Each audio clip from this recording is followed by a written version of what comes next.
So, this is the Pete Davidson that Ariana Grande nearly married. She could have done better. Oh, hey everyone, Joe here from ActionX. Welcome back. Oh no, welcome to What's on the Tube, or welcome back if this is your 12th episode review of The Rookie Season 2. Sorry, I'm a little bit rusty, guys. I don't know why. I'm just rusty. I'm always rusty. Like, I could be doing this for like every single day for the rest of my life. I would somehow always screw up the intro, because, oh well, that's just me. Anywho, another episode of The Rookie, another Rookie Sunday. God, I love this time period. I love it when we get a new Rookie episode. I love it. It's always like the one consistent factor. Like, yeah, any other show can go up and down in quality. This is always like at least a consistent bar of greatness. And spoilers, this episode once again contains greatness. Even though I don't even know who this special guest star is. I do not know. Like, here's the thing. I know of Pete Davidson. I knew he dated Ariana Grande last year or 2 years ago. Time works weirdly in my head. Beyond that, I don't know who the fuck he is. Like, I mean, no disrespect on the actor. I think he did a pretty good job in this episode, to jump ahead a little bit. But beyond that, I don't know who the hell he is. I don't know. I never even heard him talk. I was, like, assuming, like, this guy, he looks like a nice dude, but he looks crazy, and in this episode, clearly demonstrates. And I don't know, this was his demand, like, just call me Pete in the episode. I'm like, you know what? The whole Pete Davidson being related to Nathan Fillion thing just makes as much sense as Vin Diesel somehow being related to John Cena of all people in Fast 9. I mean, you know what? The show's crazy. By this point, it's like, you know what? Why the fuck not? They got Pete Davidson. They're still getting the big guests. They're still getting pretty good guest stars in. But anyway, yeah. Overall baseline thoughts. I really dig this episode. I feel like this episode again. What I said before, there's a consistent line of greatness. Again, coming from I keep saying this in the last couple of weeks after the mid-season premiere. We went down a bit because obviously the mid-season premiere, in my opinion, was the best episode the series has produced so far. So it was around here, this episode, like just a little bit in there, and then this episode kind of went a little bit more downhill. Again, it's not a complaint because, again, you cannot keep producing bangers every single episode. I mean, even Breaking Bad, and this is probably the second Breaking Bad reference I've been making, all week. Is that a hint that I'm doing a Breaking Bad series review at some point in the future? I probably will, just not anytime soon. I mean, I have. Here's the thing. I'm watching Better Call Saul right now, which reminds me that's tomorrow. I got to remind myself of that the new episode comes out tomorrow. But anywho. So, not talking about shows. Let's talk about this show specifically. Really dig this episode. It continued to serve another, like, we kind of put more focus on Nolan and, to a lesser extent, Bradford. This was kind of their episode this week. Maybe a little bit on Diaz. Everyone else was kind of like taking a backseat after their more focus on last week's episode. So everyone's kind of playing more supporting roles. This episode is more Nolan and partially Bradford, but mostly this was a Nolan-centric episode. Again, which isn't necessarily a bad thing. And then again, like, we obviously know in The Rookie by this point, it's like, we're always going to have that one plot line of the three that are like, kind of just going to be, it's kind of going to be for shits and giggles. Once again, it's Diaz and West get the more shits and giggles one, because why not? Why not? They just seem well enough to not always handle serious cases. But maybe I'm jinxing myself because next week's promo kind of ominously foreshadows something, but we'll get to that later. Let's not jump ahead. Anyway, let's go for the butchered recap because I kind of want to get this over with. I really can't just keep badgering on and on because that's usually how I am. Anywho, so we begin with, what was our cold open? What was the cold open? It involved Nolan again. I already forgot the cold open. God damn it. Give me 5 seconds. Give me 5 seconds. 5, 4, 3, 2.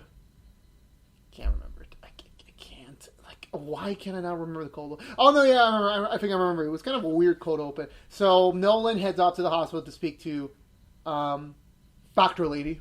I still don't know her name. I get, this was she is very prominent in this episode as we get more of the continuation of her and Nolan's, like, will they, won't they romance, so to speak. I think I know the name on the top, in the back of my mind. It's not on the front right now. It's not on the front. But anyway, so Nolan's there. He's holding something in his hand, and Nolan's like, hey, after we haven't hanged out in a while because, things have been going on, but like he just got his kitchen fully installed, so he wants to take her on a proper date and cook her a nice simple dinner with some wine.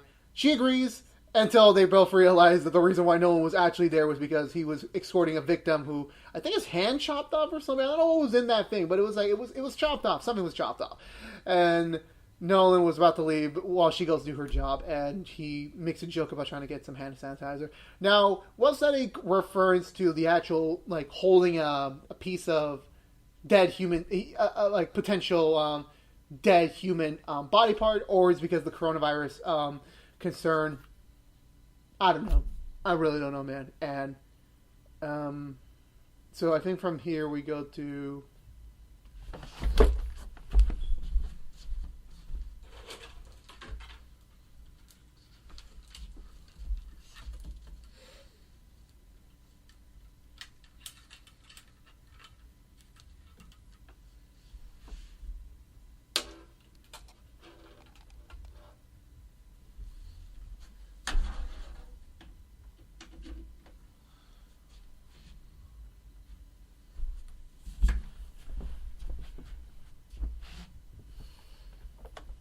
Three, two, one.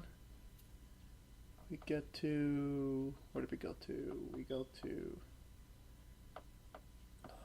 damn it, I'm really off my camera.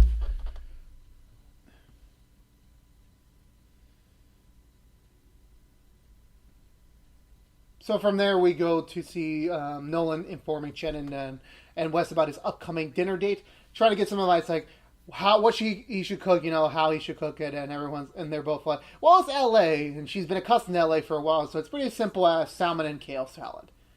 I'll take the salmon, but I won't take the kale. I'm not really a big fan of kale, to be completely honest. I'm trying to eat better at certain days of the week, but I'm just not a big fan of kale. And I think from there, Harper interrupts them, saying that, hey, there's a lawyer waiting for you, Nolan, in the lobby. So he heads over there, and it's a lawyer informing him that his dad passed away. Now, I don't remember if Nolan ever mentioned his father on the show before. I mean, again, maybe he did. My memory's horrible. I mean, I can't remember anything past certain episodes of season 2. So if this was a throwaway line in season 1, I apologize if I forget. I mean, there's so much stuff that's happened. I can't remember everything. So, but it turns out his dad passed away. But also his dad was the deadbeat dad. He kind of ran off when he was very, very young, like when he was 10, because it was 35 years ago. So Nolan's 45 in the current time period. So he left it when he was around 10. So it's been a while since he's seen him. So anywho, so apparently Nolan gets $14. That was all he had in his name, and also an old ass car. Okay, you know what, Nolan, you take what you can get. It's a free car, pretty much. I mean, I would love a free car, but I can't have a free car because that's the way of the world. I don't get lucky like that.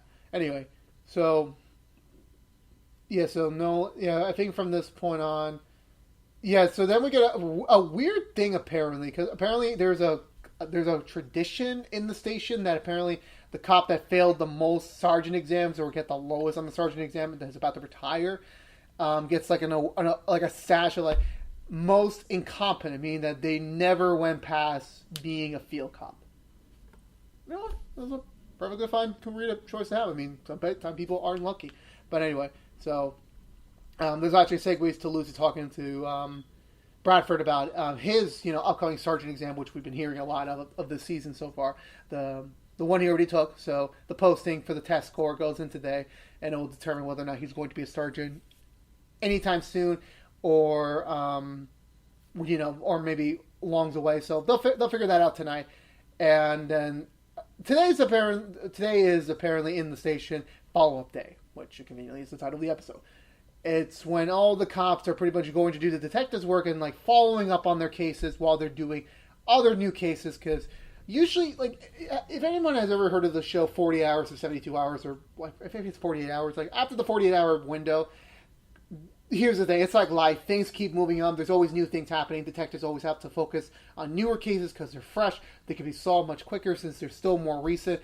After the 3-day mark, cases are just starting to go down the priority list, which it makes sense. Unless it's a very high profile case, if it's a small case, they're not going to get much credibility as it goes on. So Wes and Diaz gets they get stolen property. Chen and Bradford get an assault case from an old, former gang member, and Nolan and Harper have been called for special service. For a special robbery case, so they're off doing that. But Nolan, meanwhile, is still thinking about his recently deceased dad, so he's not really on his A game. Harper's trying to get him back in the game. Like, listen, if you feel like taking a personal day, that's fine, but you can't be zoning out, on the field, because if anything happens, you could be dead, which totally makes sense. So we're splitting off here. The Nolan storyline, because Nolan has two storylines. He has the current case that he's doing, plus dealing with his the other thing. So I think I'm going to get for the shits and giggles ones first. Well, not shits and giggles, but the more smaller ones. Again, no offense to them being cold, smaller ones. They just kind of are, being honest there. So let's focus on Wes and Diaz. Wes and Diaz are handling a stolen statue off of private property, which looks like a turd. Let's be honest. It looks like a piece of crap. Not in the literal sense, not in the figurative sense. It looks like a literal piece of crap. Even the guy's wife agrees, like, yeah, it's an eyesore. It looks like crap. Everyone in the neighborhood hates this piece of furniture. And so they decide, let's survey around the neighborhood. Let's get some interviews going.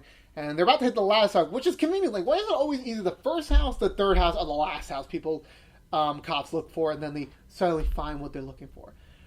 They hear someone saying help. They head to the backyard. They find a man being trapped underneath this piece of shit statue. And he's like, you know what? I did a service to the community. Like, that thing was an eyesore. And technically, if I lived if I lived across the street from that house, I would probably yeah, that's gonna go. Because I don't want the first thing I'm seeing when I'm looking out my window to be a piece of crap. I literally don't. I really don't want to. So they escort the guy to the holding cell, and Diaz runs into, technically Angela's her name. I like using the last names better. I'm so used to it in my head by this point. Diaz notices Wesley's mother in one of the holding cells. Apparently, she's been arrested for what was the terminology they used? Like unauthorized, illegal possession of a firearm, or unregistered firearm. So Wesley comes in to interrogate her, talk to her, like, why do you have this gun? And she's like, well, I need it for protection. It's LA. I'm alone. I need something to protect myself. But before Wesley could proceed forward with he asks him, where'd you get the gun from? She got it from her tennis instructor named Christian. Yeah, Christian. And before Wesley's about to press her for more questions, the family lawyer shows up because, like, hey, listen, you're just a lawyer on top of a bodega or some sort of a utopian restaurant. You're not really that big. I need someone I rely on, which kind of is an insult considering that this is your actual son and you're still going to another lawyer. But so Wesley. But also the last thing his mother tells him before he heads off is that don't tell about this to Diaz. Don't talk about this with anyone, considering the fact she's trying to protect him. So Wesley talks to Diaz, but apparently there's some obviously the usual lawyer-client confidentiality agreement. But Diaz brings up the fact that gun has been matched to a ballistics report that was used in an armed robbery 6 months ago. So things are not looking so good for her. So I think the next day, the next time we see them, Wesley speaks to her, talking about, hey, listen, I know you're trying to protect this guy, but listen, he used this in an armed robbery. He just got out of prison. I mean, this is not looking good for him. You gotta give up. You gotta give this up. You gotta come clean. Otherwise, you can be labeled an accessory or abetting a criminal. I forgot which one it was. Which is ironic because I have a midterm about penal law in about a couple days. I should be studying. This should be in my head, but it doesn't. It's on my head. Anyway, I think from there, so she comes clean. Diaz and Wes go to try and arrest him. The guy runs. I feel so sorry for Wes. Like, Wes is clearly the guy that, should be the top dog. He should be, he studied his entire life to be a cop, to be an officer, and he just falls on a wet lawn. That's just hilarious. But But he gets outrun by the guy. He can't find them. He reunites with Diaz. They're about to call him back up, and then conveniently enough, the garbage truck comes up to pick up the recyclables. He was in the recyclable bin, and he falls out, and they arrest him. That's kind of the end of the stuff. Well, not really. So after that, Diaz, Wesley, and his mom have dinner. Wesley apologizes for not being around more often. He's going to start being, around more often, because after she lost her husband, his dad, it's kind of been rough on her. So Wesley promises to be around more often. And so it's a very nice poignant, message like, sorry guys, I'm a little tired. To be around your parents, even in times of distress. Even though you're going through stuff, your parents are still your parents. You should still be around. So we switch over to Chen and Bradford. They're checking up on a former gang member that recently got, I think, minorly assaulted or threatened. I forgot which one it was. At a donut shop. So they head over to the donut shop. They find the guy in question having an argument with the former gang member. But he's like, nah, chill. It's just a miscommunication in the order. They have like a weird Shakespearean back and forth. Not what I expected from a gang member in LA. Again, I've never been to LA. I don't know how gang culture is like there, so I'm not even gonna worry about that. The guy, the former gang member says like, nah, I don't need protection. We're all good. I'm fine. I gotta get back to work. Just trying to like get the cops out of this. He doesn't want to get them involved. And then come back a little bit later down the line. Gray tells them, "Hey, listen, your guy just got assaulted at his house. He's in the hospital." They have it to the hospital. They talk to the girlfriend. The girlfriend comes clean and say, "Hey, listen, yeah." So pretty much the guy in question, he wants the former gang member to start laundering their drug money through the bakery to kind of make it legitimized. And he's unsure what he should do. Otherwise, he's dead. People are gonna die. No matter what happens, people are going to die. So, anywho, I think from there, so that night they head over to Gray, trying to get his advice on the matter. He's like, yeah, he should, go forward, try and like set it up so that they can catch him in the act. But however, Gray makes a comment about how, these decisions are going to help you out when you become a sergeant, which reveals that Bradford was placed 8th out of the 140 on the sergeant exam. So, he has a really good shot of being a sergeant within the next 6 months. But Gray also counteracts that with saying, hey, listen, there's going to be an opening soon in Santa Monica, or Santa, I forgot which one. And he's like, I got the commander there. He owes me a favor. I can pull some strings. You can easily be a commander in 2 weeks. Which is, well, not commander. You can easily become a sergeant there in about 2 weeks. But Bradford's not so quite sure about the offer just yet. He just decides to sit on it for a little bit. And then, so we cut back the next morning. We see Bradford and Chen talking to the dude, kind of like having another back and forth. But Bradford's like, you know what? Do what you want. Just know that donut shop is usually a very popular spot between us cops. So we'll be seeing each other pretty soon. We'll be seeing each other a lot. And he kind of backs off. Doesn't really like, crap, I don't want to get involved. So they don't necessarily solve the problem because, again, gang issues there's no like easy solution there. There isn't really. So that sort of gets wrapped up. Chen and Bradford have a moment later that night about how is Bradford going to take the job in Santa Monica, or the sergeant position in that other precinct. He declines, considering the fact that I want to finish what I started, and the last thing I need to do is finish training you. And the vibe I got from that entire conversation was, once again, romantic in nature. Again, there's sexual tension there. I don't know. It's just me. That's all. That's what I'm seeing. Is it really true? Again, I don't know. We still got 7 episodes to figure that out. If they end up doing it by the end of the season, call it a hashtag Joe was right. If not, we'll just ignore it and move on. Anyway, so that kind of ends up that subplot. Then let's get back to Nolan and his two-sided dilemma here. And I'm going to get a drink of my tea because my throat's getting dry once again because I talk a lot. Oh, that's good tea. Anyway, so Nolan and Harper head off to talk to the bodega owner, who apparently, another bad fact about the whole robbery that he had been a victim of. His wife died during the altercation.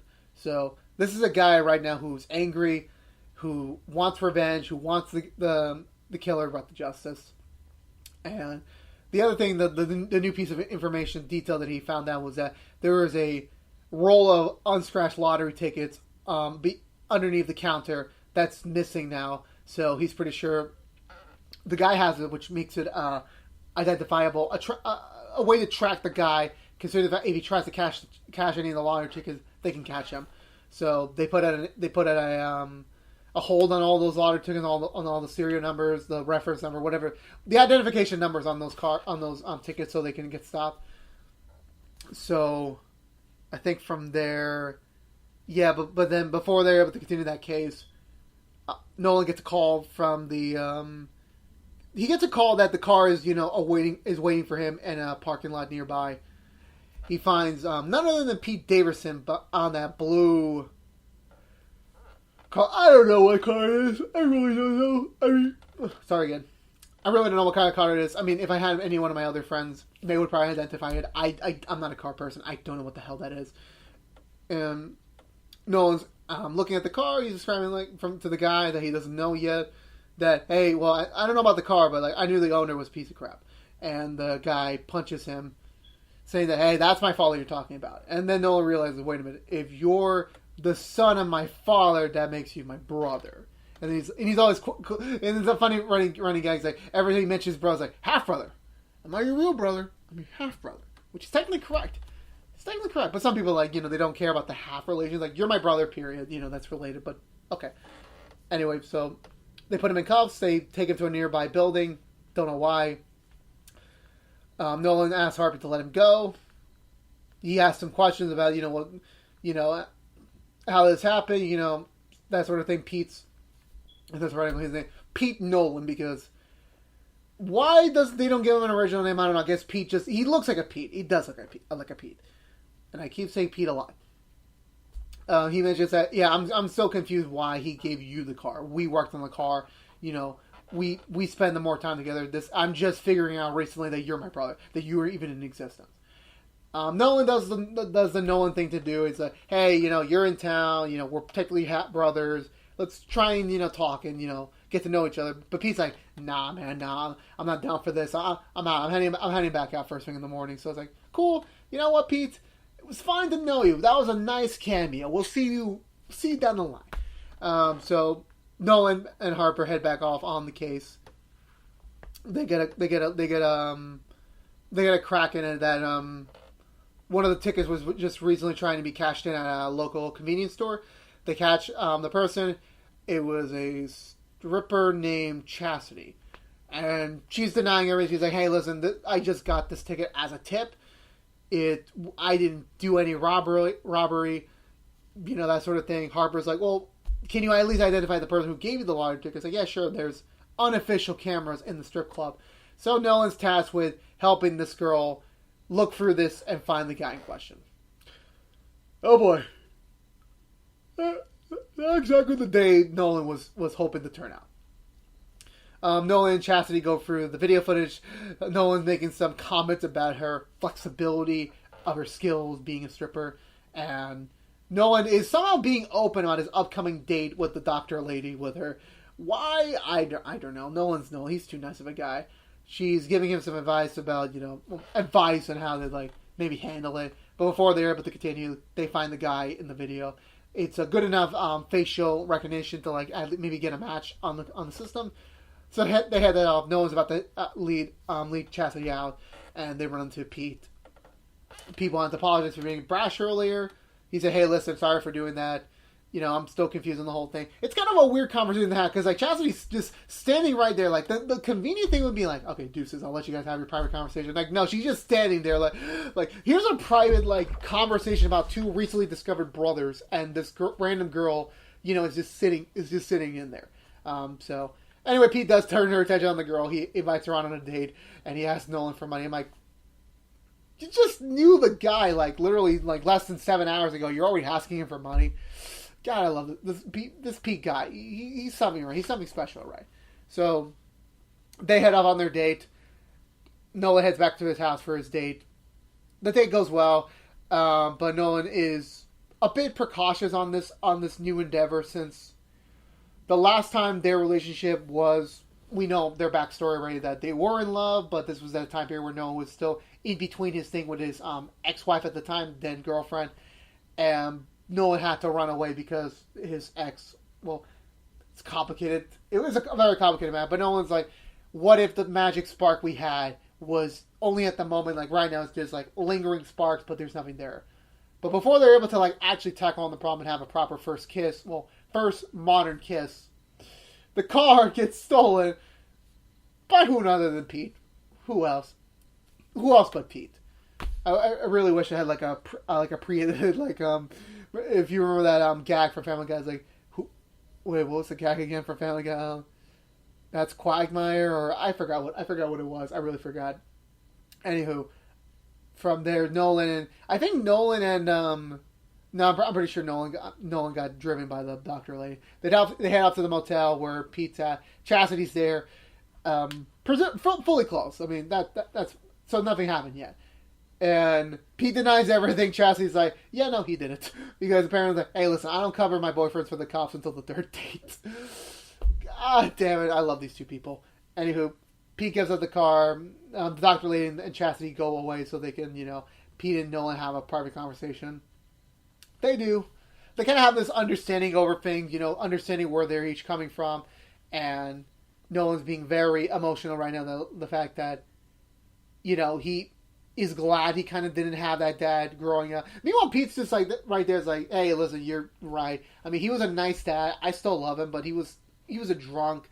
He never really did much with his life, so kind of worked out there. I guess he was only being more extra to Pete because of what he'd been treating to Nolan for those years, and it does make sense. It was kind of a sweet offering. Pete gives Nolan the car, and also Pete decides to give him half the ashes.